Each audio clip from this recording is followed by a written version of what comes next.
Le pouvoir doit être acquis pour libérer tout un peuple.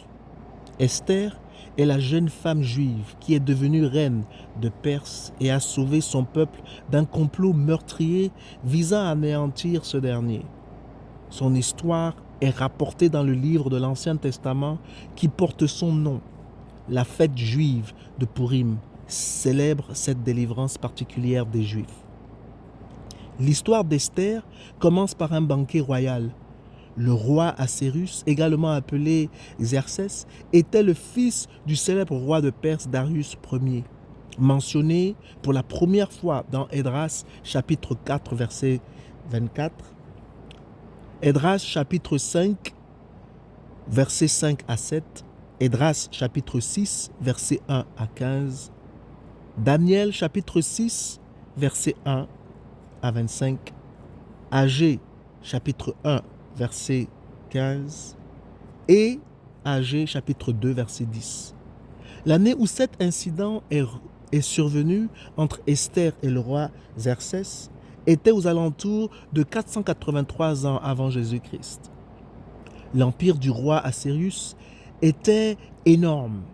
De fait, le monde n'en avait jamais connu d'aussi grand. La Perse recouvrait le territoire aujourd'hui occupé par la Turquie, ainsi que l'Iran, le Pakistan, la Jordanie et l'Arabie saoudite. Comme c'était le cas pour les rois gentils de cette époque, le roi Xerxès aimait à afficher politiquement sa richesse et son pouvoir, ce qui se faisait par le truchement des festivités et des festins qui duraient quelquefois par mois, voire 180 jours. D'une manière évidente, pendant le festin mentionné dans Esther, chapitre 1, 10 à verset 11, le roi a demandé à la reine Vashti d'apparaître devant l'ensemble des officiers pour leur montrer sa grande beauté en portant sa couronne. La controverse porte sur la question de savoir si le roi Xerxès voulait que Vashti apparaisse en ne portant que la seule couronne. La reine Vashti refusa d'accéder à la demande du roi et il est devenu fou de rage. Le roi Xerxès a consulté ses conseillers juridiques qui ont déclaré que Vashti avait lésé tous les peuples de la terre. Il avait peur que les femmes de Perse entendent parler du refus de Vashti d'obéir à son mari et se mettent à mépriser leur époux respectif. Ils ont aussi suggéré que le roi publie un décret dans tout l'empire selon lequel Vashti n'entrerait jamais plus dans sa présence. C'est ce que fit le roi, proclamant l'édit dans toutes les langues provinciales. Lorsque Vashti a été évincée, le roi s'est retrouvé sans reine. Les assistants du roi ont suggéré qu'il fasse mener une recherche visant à trouver de belles vierges dans l'ensemble du territoire afin de trouver une nouvelle reine. Joseph, l'historien juif, rapporte que le roi Assuérus a choisi un nombre total de 400 femmes pour remplir le harem. Dans Esther 2, versets 1 à 4, ces femmes devaient en passer au moins plusieurs mois de traitement de beauté avant de rencontrer le roi. On voit cela dans le verset 12. Esther, une juive dont le nom hébreu était Hadassa, a été choisie pour en faire partie. Verset 8. Jusqu'au moment où les vierges devaient être présentées au roi, elles demeuraient dans le harem au bon soin d'Hégai. On le voit cela dans Esther, chapitre 2, verset 8. Après leur rendez-vous, du fait qu'elles n'étaient plus vierges, elles étaient transférées à l'endroit mis à part pour accueillir les concubines ou maîtresses, où elles étaient confiées à la garde d'un autre eunuque, nommé Shaashgaz. On lit cela dans le verset 14. Esther 2, verset 14.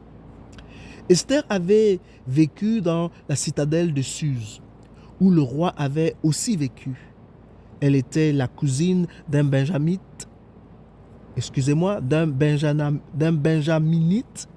nommé Mardoché, qui était aussi son protecteur, l'ayant adopté comme sa propre fille quand ses parents sont morts.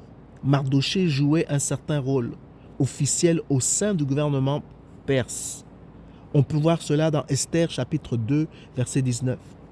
Lorsque Esther a été choisie comme candidate pour être reine, Mardoché l'a instruite de ne pas révéler son arrière-plan juif. On voit cela dans le verset 10. Il se rendait aussi quotidiennement au harem pour voir comment Esther allait. On voit cela au verset 11.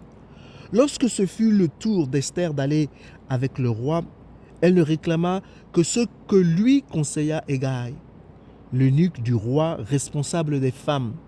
Elle gagnait les faveurs de tous ceux qui la voyaient.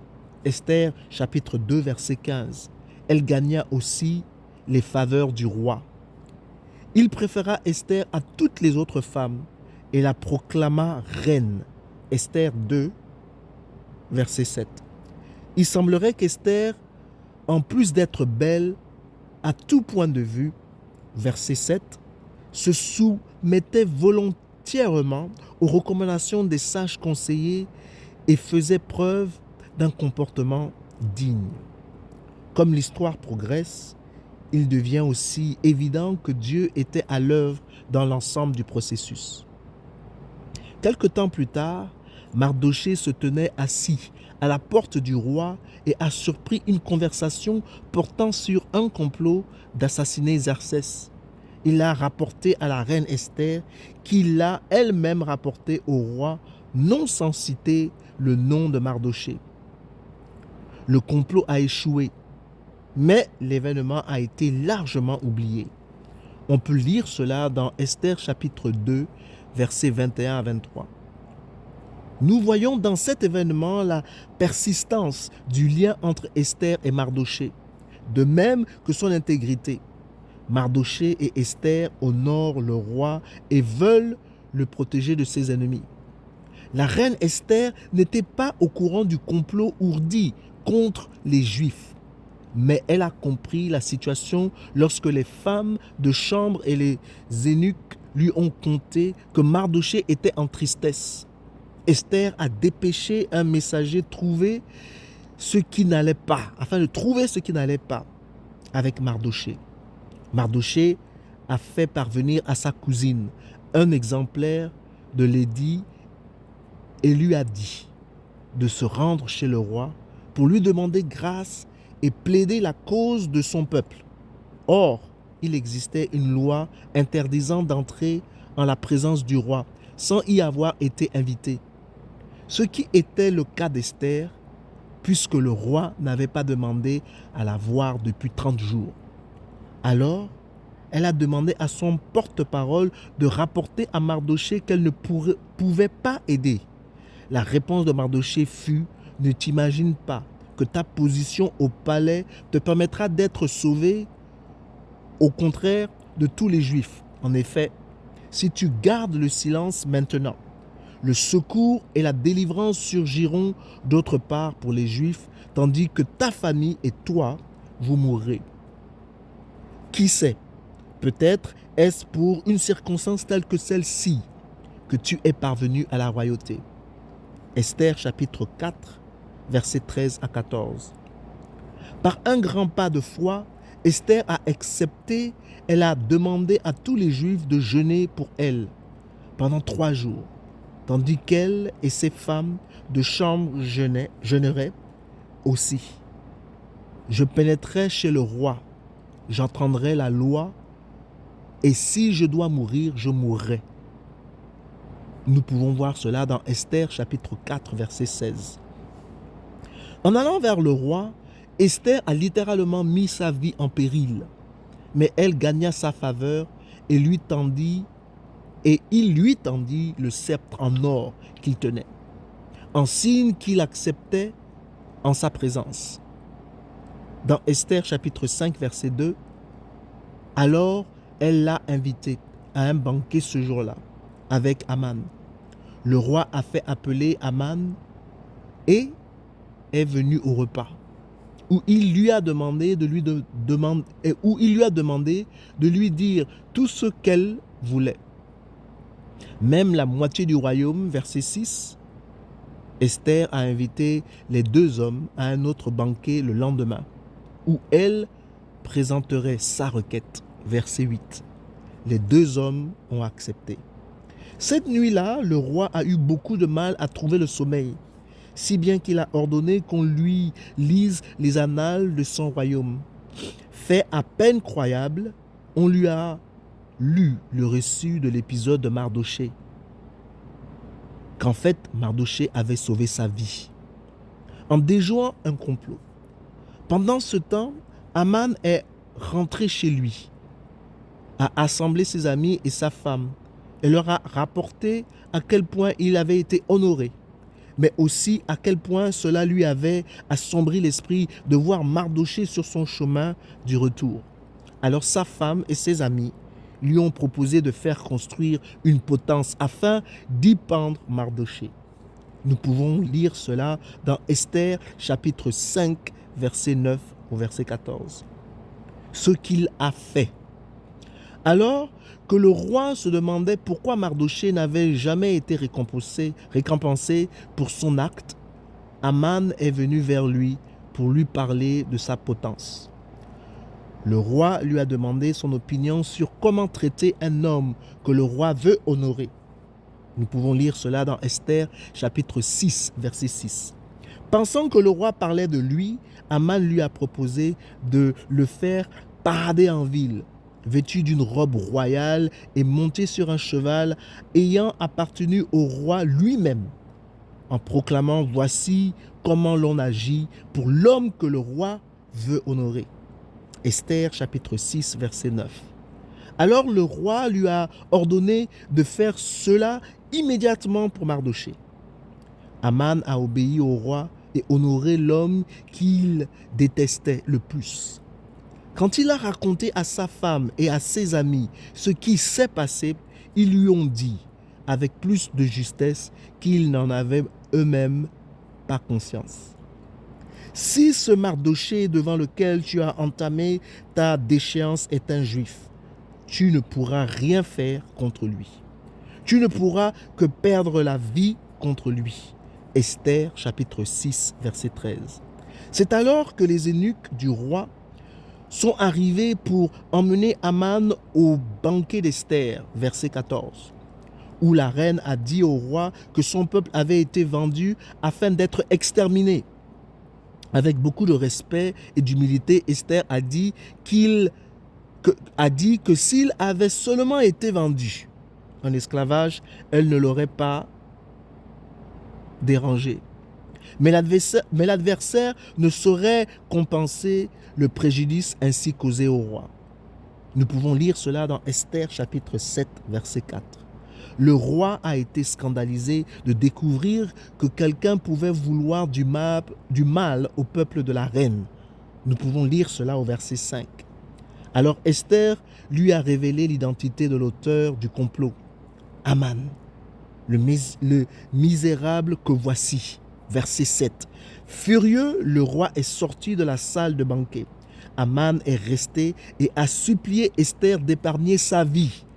Quand le roi est revenu, il pensait que Aman agressait Esther et a ordonné qu'il soit pendu à la potence qu'il avait construite pour Mardochée. Nous pouvons lire cela au verset 8 jusqu'à 10.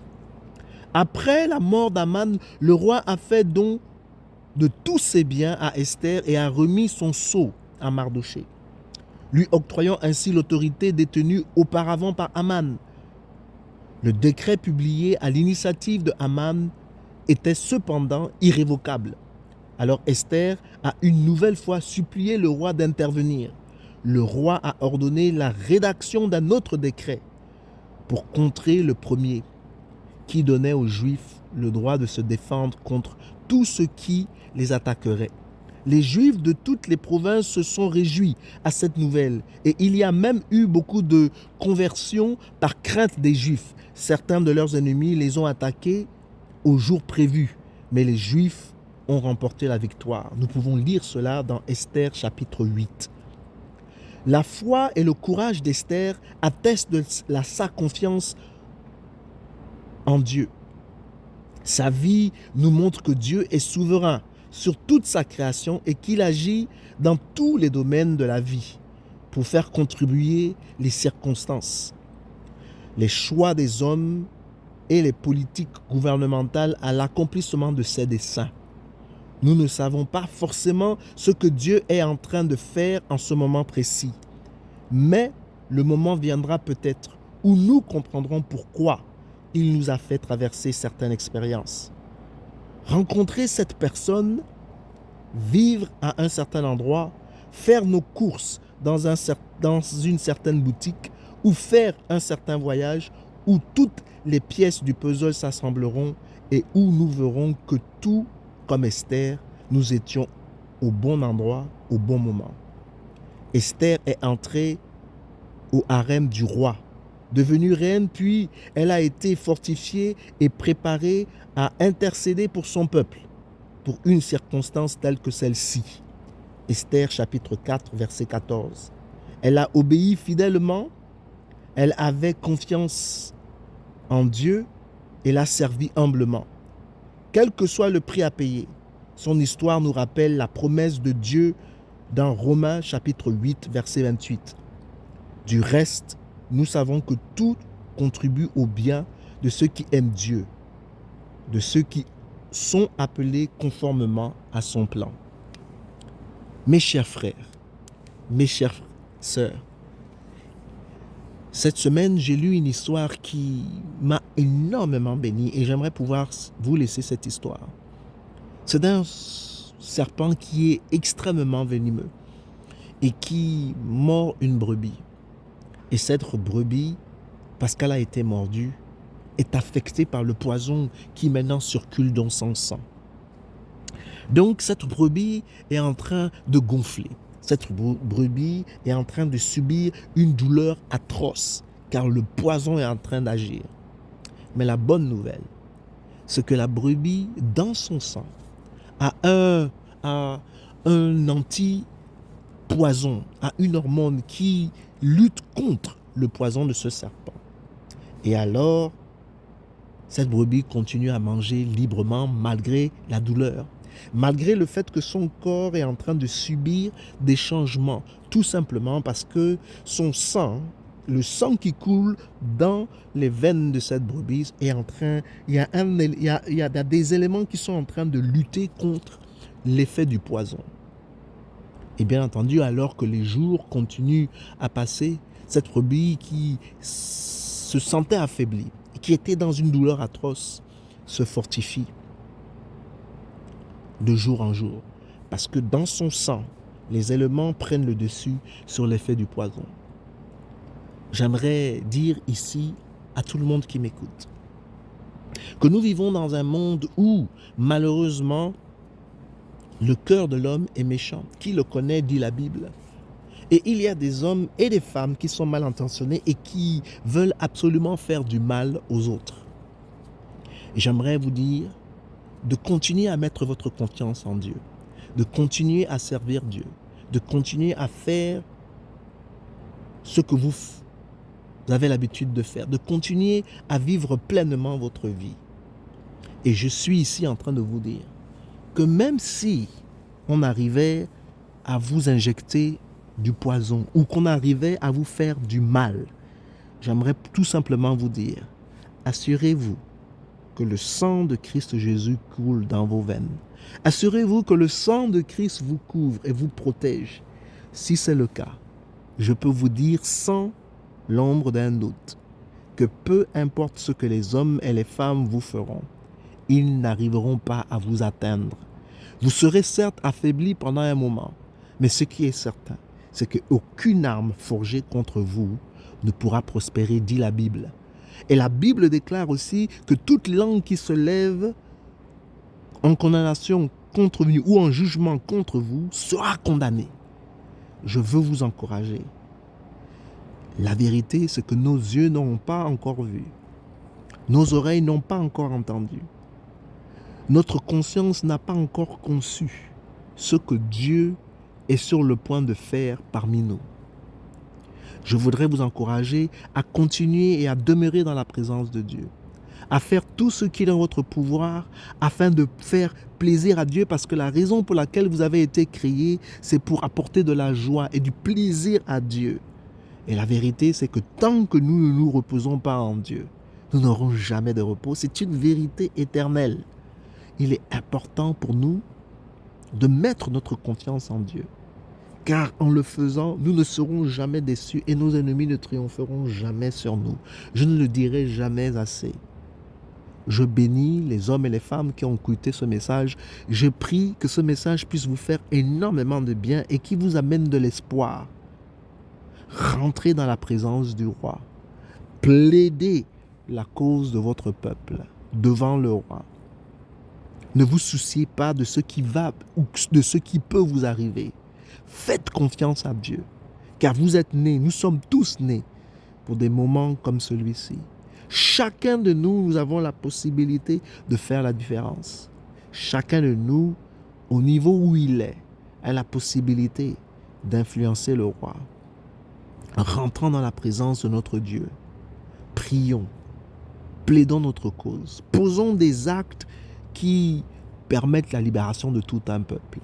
Nous ne vivons pas que pour nous, mais nous vivons aussi pour le bien-être des autres. Nous vivons afin que les hommes et les femmes qui soient autour de nous puissent pleinement vivre leur vie. Car ne l'oublions jamais, Jésus est venu afin que nous ayons la vie et que nous ayons la vie en abondance. Il n'est pas venu pour que nous survivions, il est venu pour que nous vivons et que nous vivons pleinement notre vie. Que Dieu vous bénisse et qu'il vous fasse énormément de bien. Amen.